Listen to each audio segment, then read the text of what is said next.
We are going to start with the topic rectilinear propagation of light. ये वो property होती है light की जो हमें बताती है कि light travels in a straight line.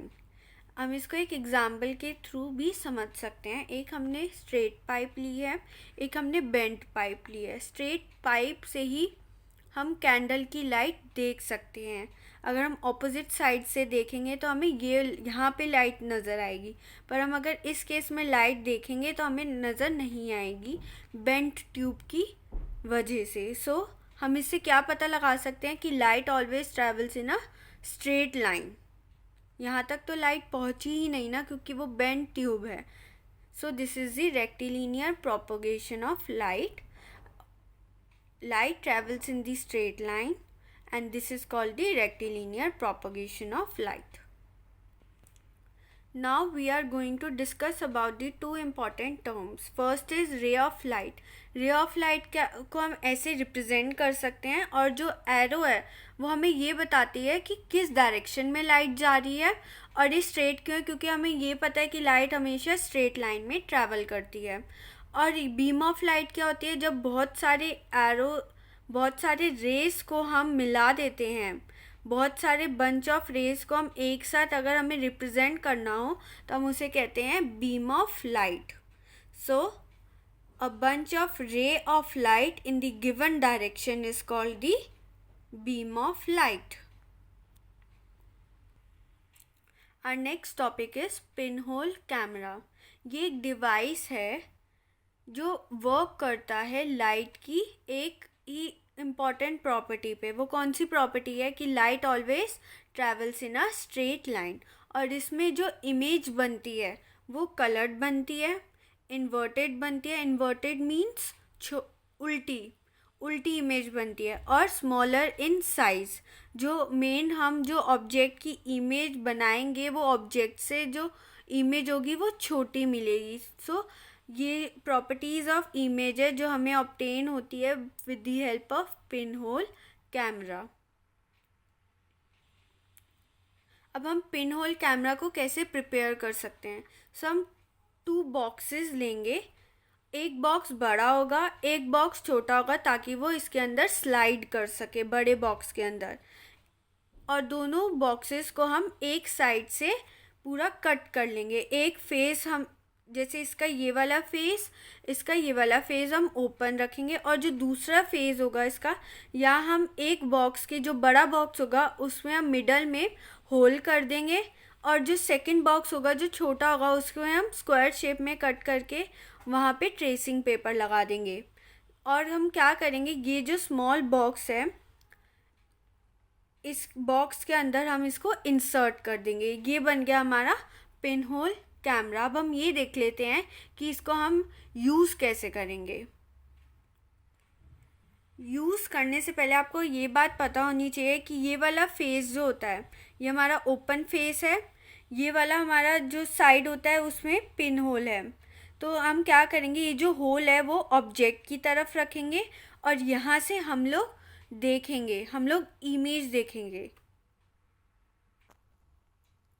देखो, ये हमने पिन होल कैमरा रखा, ऑब्जेक्ट की तरफ होल वाली पार्ट रखी, और इमेज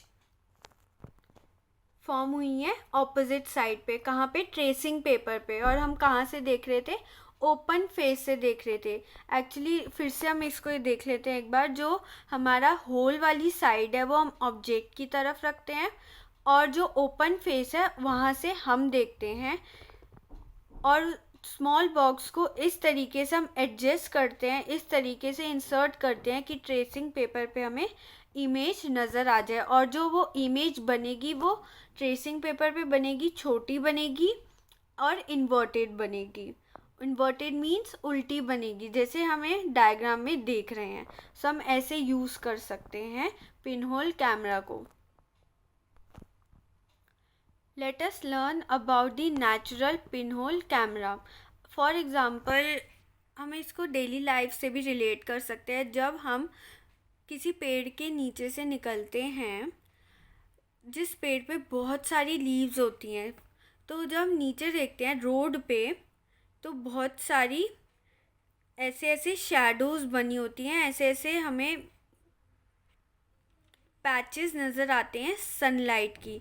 ये सनलाइट की जो पैचेस होते हैं वो होते हैं पिन होल इमेजेस ऑफ सन। क्या होती हैं ये? इमेज होती है सन की, और एक ऐसे बनी है जो लीव्स के बीच में जो स्मॉल स्मॉल गैप्स होती हैं वो क्या क्या एक्ट करती है? These act as a pin holes, or these gaps are all kinds of irregular shapes, but we can see circular image of the sun. This is called the natural pinhole camera. Our next topic is mirror. Mirror mainly होता क्या है? ये हम सभी के घर में होता है। अगर हमें इसे डिफाइन करना हो तो हम कैसे कर सकते हैं? ये एक पॉलिश्ड सरफेस होता है जिसपे इमेज बनती है ऑब्जेक्ट की, किसी भी ऑब्जेक्ट की इमेज बन पाती है। क्यों बन पाती है? क्योंकि इसका सरफेस पॉलिश्ड होता है। A mirror is a polished surface which can make the image of an object. Our next topic is reflection of light. अब रिफ्लेक्शन ऑफ लाइट क्या होता है? When light falls on a mirror it bounce back. Bouncing back of light is called reflection. ये जो bounce back हो रही है, ये हमने फॉर एग्जांपल प्लेन मिरर लिया है, यहाँ पे एक लाइट रे जा रही है और वापस से बाउंस बैक कर रही है। जो ये लाइट रे मिरर पे फॉल हुई है उसको हमने इंसिडेंट रे कहा है, और जो बाउंस बैक हुई है लाइट रे उसको हमने रिफ्लेक्टेड रे कहा है। तो हम इस पूरे को क्या बोलते हैं? Reflection of light. Bouncing back of light is called reflection. हम शीशे में अपना चेहरा क्यों देख पाते हैं? Because of the reflection of light. Reflection of light की हेल्प से, इस फिनोमेना की वजह से हम अपने चेहरा देख पाते हैं मिरर में। कैसे देखते हैं? हमारी जो बॉडी पार्ट्स हैं उस पर जब लाइट रेज रिफ्लेक्ट होकर मिरर पे फॉल होती है तो वो वापस से रिफ्लेक्ट बैक हो जाती है, और वो लाइट रे रिफ्लेक्ट बैक होकर हमारी आइज़ में आती है। आइज़ में क्या होता है? रेटिना। रेटिना एक मेन स्क्रीन है जहाँ पे इमेज फॉर्म होती है, तो वहाँ से हम अपना फेस या अपना बॉडी पार्ट्स देख सकते हैं मिरर की हेल्प से। So this is the reflection of light. When light falls on a mirror, it bounced back. Bouncing back of light is called reflection. We see our face in the mirror. This is possible only through the phenomenon reflection of light. Light rays reflected from the parts of our body fall on mirror and are reflected back. वो वापस से reflect back होती है। When these reflected rays reach our eyes, जब वो वापस हमारे eyes पे रीच करती है तो जो क्या रीच करके क्या होती है? हमारी रेटिना पे रिफ्लेक्ट करती है और रेटिना हमारी इमेज बना देता है। We can see the image in the mirror. So the reflection of light is the changing the direction of light. Mainly इसमें क्या हो रहा है? लाइट की डायरेक्शन भी चेंज हो रही है। So this is all about this chapter.